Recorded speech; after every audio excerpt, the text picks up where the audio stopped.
Hello, friend. Welcome to Stoic Answers. Stoic advice on philosophy, ethics, and how to make your life better.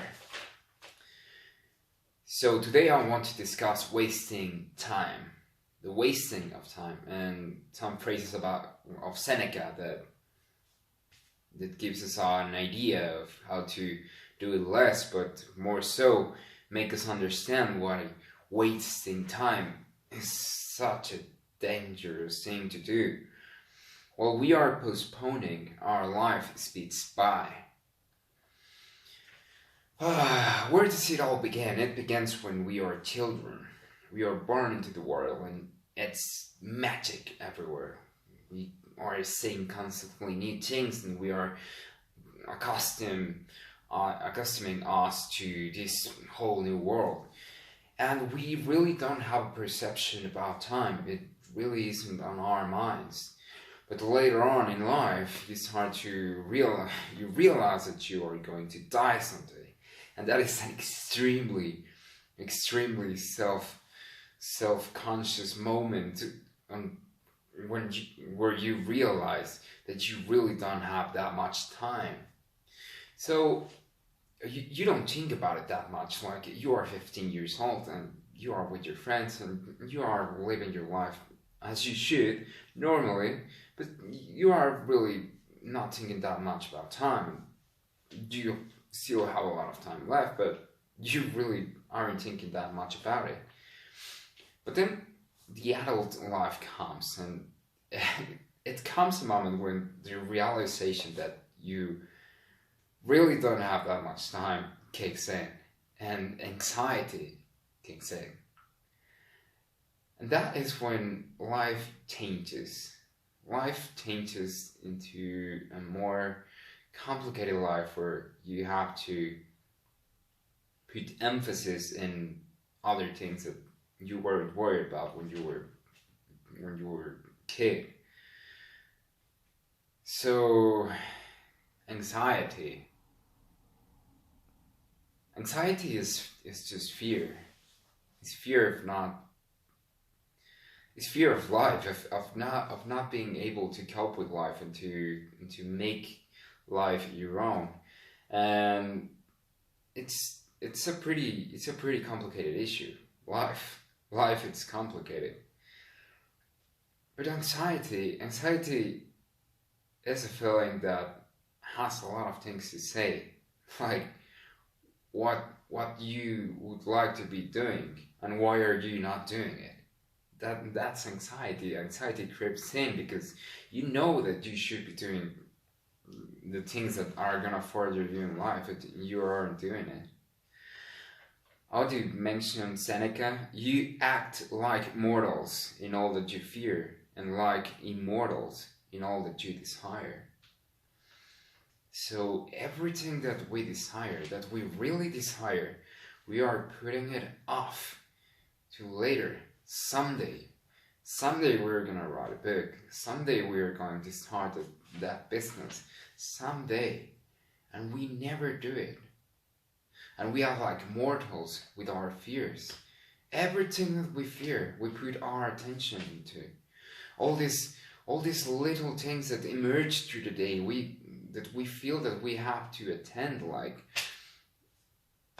getting on WhatsApp or answering a phone call or being on Facebook and checking stuff out because of fear of missing out, which is just plainly stupid.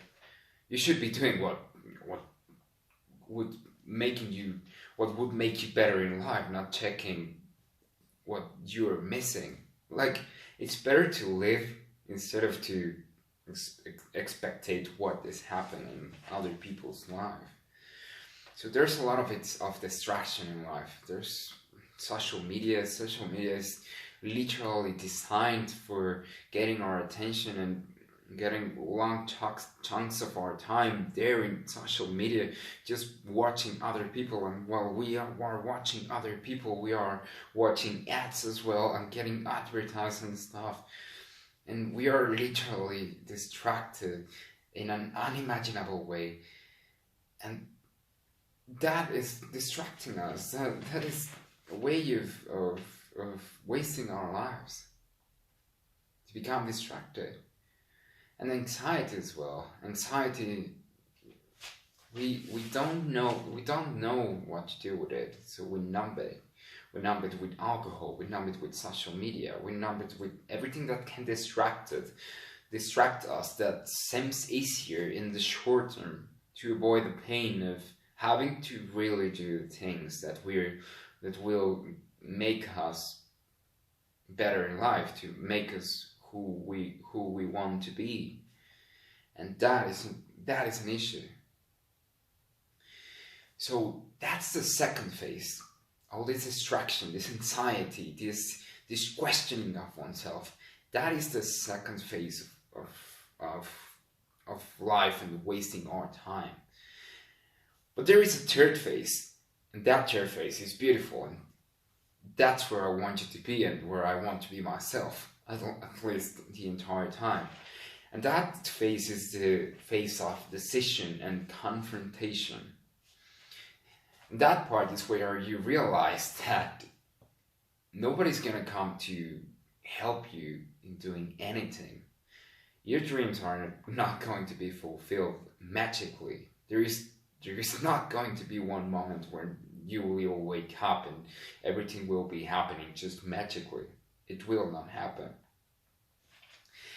And when that moment comes, it's a realization, and it's a slap in the face that either you take action, or action will never be taken, and you are going to die, literally, without doing anything.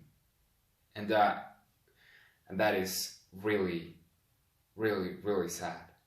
And it's something that anybody should go through. So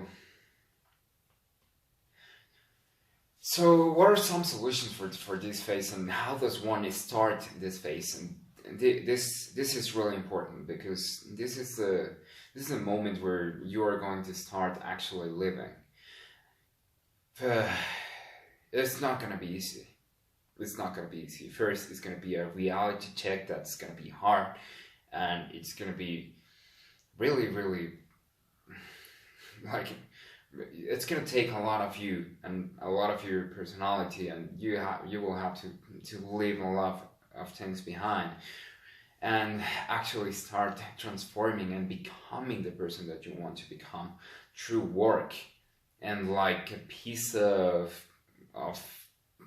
rock that's going to be carved into something else, it has to be carved. It has to be carved. It has to be destructed in a way, to be created in another way. And that shit must happen, and it's going to be painful. I am not saying it's not gonna be. It's going to be extremely painful, but it's going to be worth it. There is nothing in life that is more worthier, than that. So how to do it? To start, let's begin somewhere. We must begin somewhere. And that is journaling. Journaling is a perfect way to start, because you're going to get information. You're going to write about what you do in your day, the results at the end of the day that you came onto, and you're going to write how are you feeling throughout the day. You are going to be how do you feel with the things that you eat, for example. If you eat candy, how do you feel later in the day? And you're going to write it. You're going to write how you feel in the morning. You're going to write if you did exercise, if you became better in any way, like in your personality. Are you better? Are you the person that you want to become? How are you? And you're going to write all of this, like, all day. And you can do it on your phone. You can do it in a notebook. This helps a lot. Like, it's cheap, and like, it really helps a lot. It helps a lot because it gives you information, and information is more valuable than gold. I tell you, what you're going to start to realize is that your patterns, your behaviors, what you like, what you don't like, what you have to change, what everything. You're going to have information to work on, and you're going to start to study yourself. And that way, you are going to stop wasting your time, because you're going to realize all the ways in which you are wasting it. So that's my advice. Start by writing everything. Study yourself, literally. And then from there, start practicing how to become better, how to be better at what you do. That way, you'll stop wasting your life, and you'll start living. It's not going to be easy, it's going to be really hard as well, but then it gathers momentum, and you will start seeing these changes in your life, and you're going to start actually living, and you will be like a mortal with the things that you desire. As Seneca says, hurry up and live, because there is no other moment to live. It is now. Taking action is now. I want to finish with another quote from Seneca that just crystallizes everything that I'm trying to say in just a paragraph, because he's really great. So, what man can you show me who places any value in his time, who reckons the worth of each day, who understands that he is dying daily? For we are mistaken when we look forward for death. The major portion of death has already passed. Whatever years lie behind us are in death's hands. Hurry up and live.